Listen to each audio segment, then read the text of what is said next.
ముఖ్యంగా చెప్పాల్సింది ఏంటంటే కుంట జంక్షన్ దగ్గర డైవర్షన్ పెట్టుకుంటున్నాం. మనకి ఇక్కడ కర్నూలు నుంచి మనకి ఆత్మకూరు రోడ్డు మీద ట్రాఫిక్ హెవీ ఉంటుంది కాబట్టి కుంట జంక్షన్ పెద్దారవీడు పోలీస్ స్టేషన్ దగ్గర మనం వాటిని విధులూరు మనంజాల మీదకి హెవీ వెహికల్స్ ని ట్రాఫిక్ కూడా డైవర్ట్ చేయడం జరుగుతుంది. ఇవన్నీ కూడా మనలో పెట్టుకొని ఆ రోజుకి అప్పటికప్పుడు మాకు ఇబ్బంది కలిగింది అనుకోకుండా ఇవన్నీ ముందుగా తెలియజేస్తున్నారు కాబట్టి సో రవాణాదారులు కానీ లారీ డ్రైవర్లు కానీ సో 26వ తారీఖు మీకు గవర్నాల నుంచి డైరెక్ట్ గా ఇటు పోయే ఈ రోడ్లో మీకు టువర్డ్స్ ఆత్మకూరుకి అనుమతి లేదు. మీరు ఖచ్చితంగా కుంట జంక్షన్ నుంచి నంద్యాల వెళ్లాలంటే నంద్యాల మీదుగా విధులూరు మీదుగా మీకు డైవర్ట్ చేయడం జరుగుతుంది.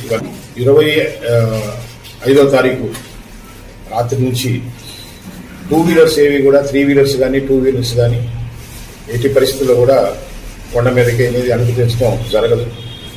సో ఆ బళ్ళు ఖచ్చితంగా ఇక్కడ మన మల్లికార్జునపురం అక్కడ వాళ్ళందరికీ కూడా పార్కింగ్ ఏర్పాటు చేయడం జరిగింది. ఖచ్చితంగా అక్కడ పార్క్ చేసుకునే బళ్ళు ఖచ్చితంగా బస్సుల ద్వారానే పైకి పోవాల్సి ఉంటుంది. అట్లాగే ఈ పాదాలంకరణ టైంలో కూడా సో హెవీగా పైన జామ్ అయినప్పుడు మనం ఖచ్చితంగా ఇంకా ప్లేస్ లేదు శ్రీశైలంలో అనేటప్పటికీ మనం 4 వీలర్స్ కూడా మనం ఇక్కడ హోల్డ్ చేయాల్సి వస్తుంది. ఆ హోల్డింగ్ పాయింట్ కూడా మనం మల్లికార్జునపురం దగ్గర మనం ఇక్కడ ఏర్పాటు చేయడం జరిగింది. సో ట్రాఫిక్ అయితే పోతూ ఉంటుంది కానీ శ్రీశైలంలో ట్రాఫిక్ పూర్తిగా ఆగిపోయినప్పుడు మనం ఇక్కడ 4 వీలర్స్ కూడా ఇక్కడే ఆపేసి తర్వాత ట్రాఫిక్ క్లియర్ అయిన తర్వాత వదలడానికి సంబంధించిన చర్యలు అయితే తీసుకోవడం జరిగింది.